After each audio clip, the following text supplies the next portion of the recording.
Hi, my name is Bernoulli. I was born on February 8, 17,000 in Groningen, Netherlands.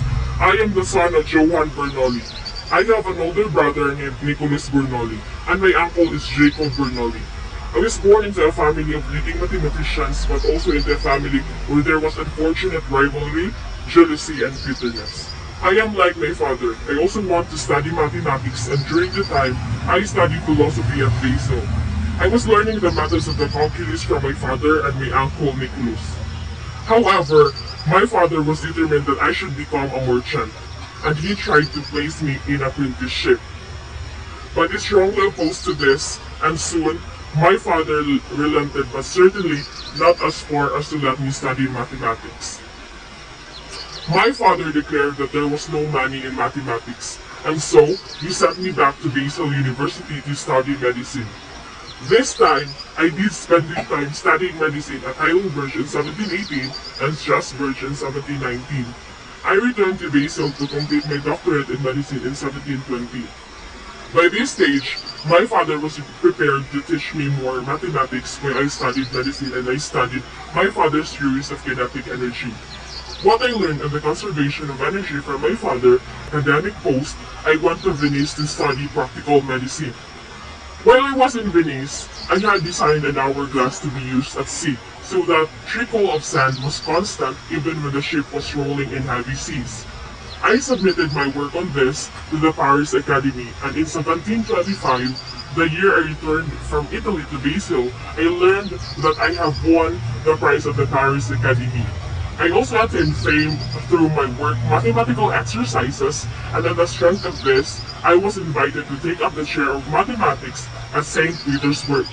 My brother, Nicholas, was also offered a chair of mathematics at St. Petersburg. So in May 1725, we traveled to St. Petersburg.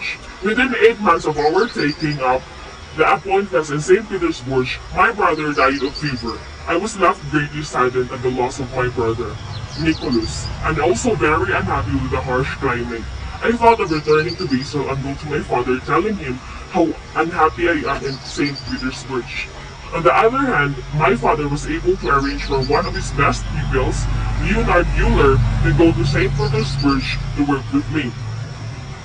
Euler arrived in 1727, and this period in St. Petersburg, which I left in 1733, was to be my most productive time. In 1734, me together with my father were declared joint winners of the grand prize of the Paris Academy for our work on planetary orbits. This affected my relationship with him, who felt that he should have received the prize alone, making me banned from home. Our relationship never recovered from the insult, as 1 year after the work of mine, he published his own book on hydrodynamics. And as a dispirited person, I never quite showed the same enthusiasm for my mathematical studies after this rift. My contributions are as follows. In 1732, I contributed to probability theory. My reputation was established in 1738 with hydrodynamica, in which I considered the properties of basic importance in fluid flow, particularly pressure, density, and velocity, and set forth their fundamental relationship. I put forward what is called Bernoulli's principle, which states that the pressure in a fluid decreases as its velocity increases. I also established the basis for the kinetic theory for gases and heat by demonstrating that the impact of molecules on a surface would explain pressure, and that, assuming the constant random motion of molecules, pressure and motion increase with temperature. I published papers about the mechanics of vibrating strings. I and Euler worked on the elasticity as well as the Euler-Bernoulli beam theory, a model for how beams behave in different forces and bending. I also wrote the specimen theory novae de mensura sortes, or exposition of a new theory for the measurement of risk, using geometric mean of data to assess and minimize risk.